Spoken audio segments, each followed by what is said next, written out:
बहुत पुराने जमाने की बात है, जब न मोबाइल था न इंटरनेट। लोग सादगी से भरी जिंदगी जीते थे और गांव ही उनकी दुनिया हुआ करता था। ऐसा ही एक छोटा सा गांव था, नूराबाद। यह गांव शांत था, मेहनती लोगों से भरा हुआ था। लेकिन उसी गांव में तीन ऐसे दोस्त रहते थे जिन्हें लोग मजाक में तीन मूर्ख कहा करते थे। उनका नाम था करीम, सलीम और रहीम। करीम बहुत आलसी था, उसे काम से ज्यादा सोना पसंद था। सलीम खुद को बहुत चालाक समझता था, लेकिन हर बार उल्टा ही कर बैठता। और रहीम, वो बिना सोचे कुछ भी कर देता था। तीनों का दिन बस यूं ही गुजरता था। कभी पेड़ के नीचे बैठे रहना, कभी नदी किनारे पत्थर फेंकना। गांव वाले अक्सर कहते, अगर इन तीनों ने अपनी अक्ल का इस्तेमाल किया होता तो कुछ बन जाते। लेकिन उन्हें इन बातों से कोई फर्क नहीं पड़ता था। एक दिन तीनों को बहुत तेज भूख लगी। करीम बोला, आज कुछ अच्छा खाने का मन कर रहा है। सलीम बोला, तो चलो काम करते हैं। रहीम तुरंत बोला, नहीं, काम बहुत मुश्किल है, कोई आसान तरीका सोचो। थोड़ी देर सोचने के बाद सलीम बोला, चलो जंगल चलते हैं, वहां कुछ न कुछ मिल जाएगा।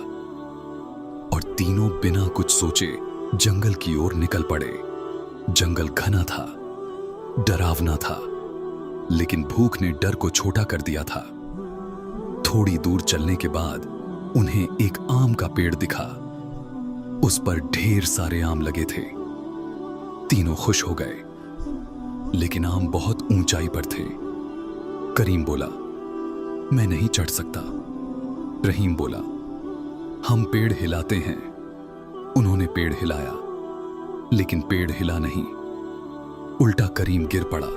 फिर सलीम बोला, हम एक दूसरे के ऊपर खड़े होते हैं। तीनों ने कोशिश की, लेकिन संतुलन बिगड़ा और तीनों गिर गए। फिर रहीम बोला, पत्थर मारते हैं, लेकिन निशाना इतना खराब था कि पत्थर उनके ही सिर पर लगने लगे। आखिर हार मानकर वो आगे बढ़ गए। थोड़ी दूर चलने के बाद उन्हें एक अजीब सी आवाज सुनाई दी। तीनों डर गए, लेकिन सामने एक बूढ़ा फकीर आया। उसने कहा कि अगर उन्हें खाना चाहिए तो एक सवाल का जवाब देना होगा। अगर आसान और मुश्किल रास्ता मिले तो कौन सा चुनोगे? तीनों ने बिना सोचे आसान कहा। फकीर ने कहा, यही तुम्हारी सबसे बड़ी गलती है। उसने एक डिब्बा दिया, कहा कि सोच समझकर खोलना। लेकिन तीनों ने लालच में तुरंत खोल दिया। अंदर सिर्फ एक कागज था। जो लोग बिना सोचे फैसला लेते हैं उन्हें कुछ नहीं मिलता। फकीर चला गया, लेकिन तीनों ने उसकी बात को गंभीरता से नहीं लिया और आगे बढ़ गए। थोड़ी देर बाद उन्हें एक पुराना नक्शा मिला। उसमें खजाने का निशान बना था। तीनों खुश हो गए, लेकिन नक्शा समझ नहीं पाए और सबसे बड़ी मूर्खता करते हुए तीनों अलग अलग रास्तों पर चल पड़े। करीम दलदल में फंस गया, सलीम गुफा में गिरकर बेहोश हो गया और रहीम सच में खजाने तक पहुंच गया। उसे सोना हीरे मिले, लेकिन उसने सोचा कि वो सब खुद रख लेगा। जैसे ही उसने खजाना उठाने की कोशिश की, वो गिर गया और संदूक उसके ऊपर आ गिरा। तीनों अपनी अपनी मुसीबत में फंसे हुए थे। तभी वही फकीर वापस आया। उसने तीनों को बचाया और समझाया कि लालच और मूर्खता उन्हें बर्बाद कर रही है। इस बार तीनों को अपनी गलती समझ आई। उन्होंने तय किया कि अब वो बदलेंगे। फकीर ने उन्हें एक आखिरी मौका दिया। जंगल के एक कुएं से एक अमानत लाने का काम। इस बार तीनों ने साथ मिलकर काम किया। रास्ते में एक दूसरे की मदद की और कुएं तक पहुंचे। रहीम नीचे उतरा, एक बक्सा लाया। उसमें एक आईना था। उसमें उन्होंने अपना असली चेहरा देखा। अपनी गलतियां, आलस, लालच और मूर्खता।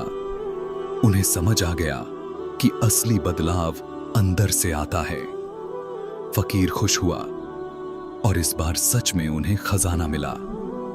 तीनों ने फैसला किया कि वो इसे बराबर बांटेंगे और सही काम में इस्तेमाल करेंगे। रास्ते में उन्हें एक बूढ़ी औरत मिली। उन्होंने उसकी मदद की। यह उनकी पहली भलाई थी। गांव लौटने पर लोगों ने पहले मजाक उड़ाया, लेकिन जैसे ही खजाना देखा उनके मन में लालच आ गया। गांव का मुखिया बोला कि खजाना गांव का है। माहौल तनावपूर्ण हो गया। तभी फकीर आया। उसने सबको सच बताया कि यह खजाना एक परीक्षा थी।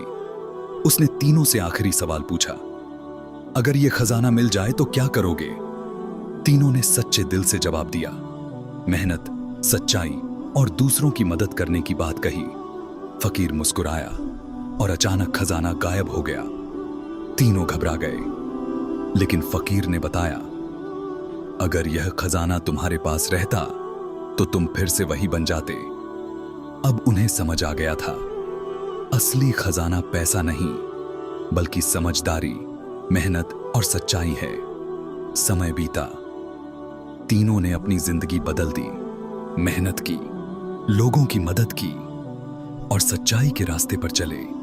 जो लोग उन्हें तीन मूर्ख कहते थे, वही अब उन्हें तीन समझदार दोस्त कहने लगे। और एक दिन दूर खड़ा वही फकीर मुस्कुराते हुए गायब हो गया, जैसे वो कभी था ही नहीं।